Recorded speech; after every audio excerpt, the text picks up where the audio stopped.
Ever wondered why you feel like your brain is running on fumes by 3 p.m.? Or why you snap at your coworkers when you skip lunch? Here's the truth nobody talks about. It's not just about what you eat, it's about when you eat. Today, we're diving into the fascinating science of meal timing and how it's secretly controlling your focus, your mood, and maybe even your entire day. Stick around, because what I'm about to share might completely change how you structure your eating schedule. Let's start with what's happening inside your body right now. Your brain is an energy-hungry machine. It uses about 20% of your body's glucose, even though it's only 2% of your body weight. Think about that. Your brain is basically a high-performance sports car that needs premium fuel constantly. When you eat at irregular times, here's what happens. You wake up, skip breakfast, grab coffee, and tell yourself you're intermittent fasting. But here's the twist. If you're not doing it consistently, you're just confusing your body's internal clock, your circadian rhythm. Your cortisol levels spike in the morning naturally. When you add caffeine without food, you're essentially redlining your stress hormones. By 11 a.m., you might feel wired, but your blood sugar is crashing.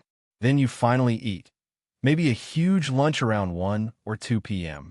Your blood sugar skyrockets, insulin floods your system, and boom, you hit that wall. You know that feeling where you can't focus on a single email? That's not laziness. That's biology. By evening, you're starving because you've been on this roller coaster all day.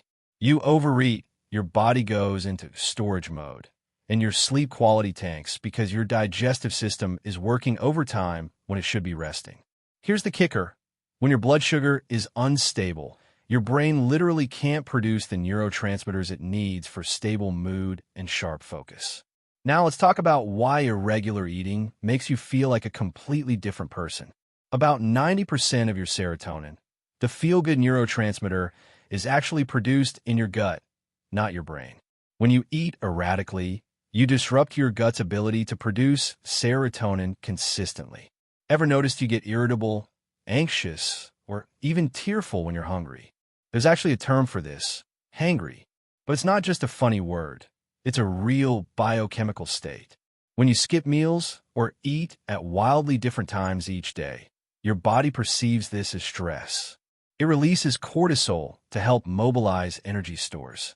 A little cortisol is fine, but chronic elevation leads to increased anxiety, brain fog, difficulty making decisions, and emotional reactivity. Think of it this way. Your body can't tell the difference between "I forgot to eat lunch" and "there's a food shortage." Both trigger the same ancient survival mechanisms. Irregular eating also messes with your dopamine levels. Dopamine is crucial for motivation, attention, and that feeling of accomplishment when you finish a task. When your eating schedule is chaotic, dopamine production becomes erratic too. That's why some days you're crushing your to-do list, and other days you can't even decide what to have for dinner. Here's where it gets really interesting, and this is the part most people don't know. Your body has an internal clock called the circadian rhythm. You've probably heard about it in relation to sleep, but here's the twist. Your digestive system, your hormones, and even your individual cells all have their own clocks. Your liver is most efficient at processing glucose in the morning and early afternoon. When you eat late at night, you're forcing your liver to work during its off hours. It's like asking someone to do complex math at 3 a.m. It can happen, but it's not optimal. Your body's insulin sensitivity actually decreases as the day goes on. This means a cookie at 10 p.m. will spike your blood sugar more than the same cookie at 10 a.m. That late-night spike affects your sleep quality, which affects your mood and focus the next day. Recent research shows that your gut bacteria also follow a circadian rhythm. When you eat at irregular times, you disrupt their cycle. These bacteria produce metabolites that influence your brain function, including mood regulation and cognitive performance.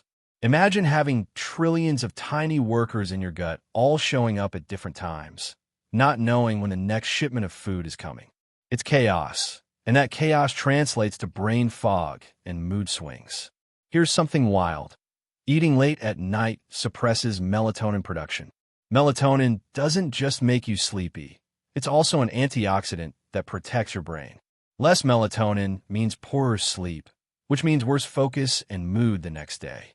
See how it all connects? Let me paint you a picture of what this looks like in real life. Imagine someone whose Monday looks like breakfast at 7 a.m., lunch at noon, dinner at 6 p.m. Wednesday, they skip breakfast, lunch at 2 p.m., dinner at 9 p.m. Friday, it's brunch at 11 a.m., no lunch, late dinner at 10 p.m. This person probably feels like they have good days and bad days randomly. But it's not random. It's their eating schedule.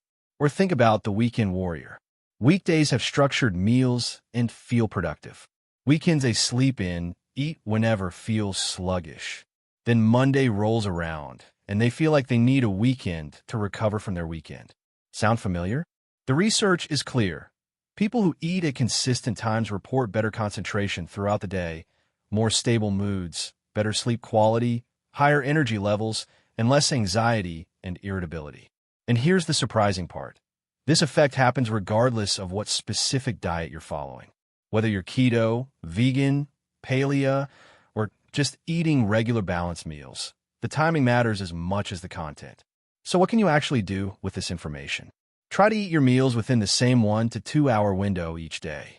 Your first meal doesn't have to be at 7 a.m. sharp, but if you eat breakfast at 9 a.m. most days, stick close to that.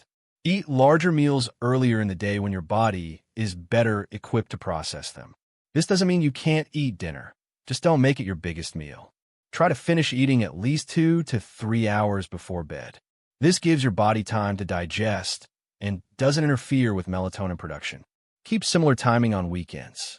I know it's tempting to sleep in and skip breakfast on Saturday, but maintaining your circadian rhythm is worth it.